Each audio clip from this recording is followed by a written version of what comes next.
پر پاکستاني پوځ د بلوچستان تازه حملې مولانا وایي بلوچستان جلا کېدو ته نږدې شوی. پاکستان د افغانستان نه بدناموي. جزئیات هم دلته وګورئ او چینل هم سبسکرایب کړئ.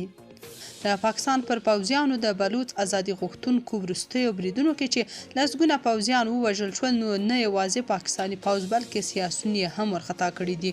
تازه خبر دا ده چې د پاکستان د جمعیت علما اسلام ګوند مشر مولانا فضل الرحمن په تازه او کمساري څرګندونو کې ویلي چې بلوچستان په داسې یو حالت کې قرار لري چې که همدا نن ورځ وغواړي خپل بیلتون اعلان کړي نو دا چاره کولی شي.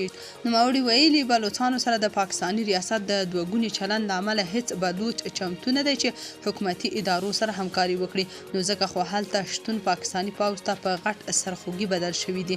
مولانا زیاته کړه چې پاکستاني ریاست باید د بلوچستان او تحریک طالبان د بریدونو له امله افغانستان او د یاد هیواد واکمنان ملامت نه کړي، هغه ځکه چې دا څنګه امکان لري چې په سرحد کې د زرګونو پوځیانو شتون کې وسلوال افغانستان څخه پښتونخوا او بلوچستان ته دننه کیږي. که داسې کار کیږي خو بیا همدا خپله پاکستاني ادارې ملامتي دي،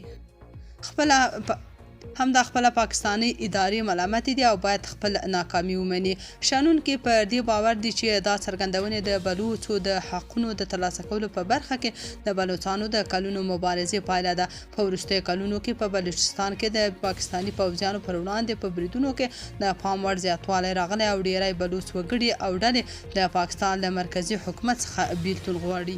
دا څرګندونې داسې مهال کېږي چې په بلوچستان کې د خپلواکۍ غوښتنې لپاره د خلکو احساسات تر بل هر وخت زیات راپارېدلي او بېلابېلې ډلې هڅه کوي چې په همغږي توګه د دې چارې لپاره پر پاکستاني حکومت فشار وارد کړي. تاسو په دې اړه څه نظر لرئ؟ کمنټ کې شریک او چینل هم سبسکرایب کړئ.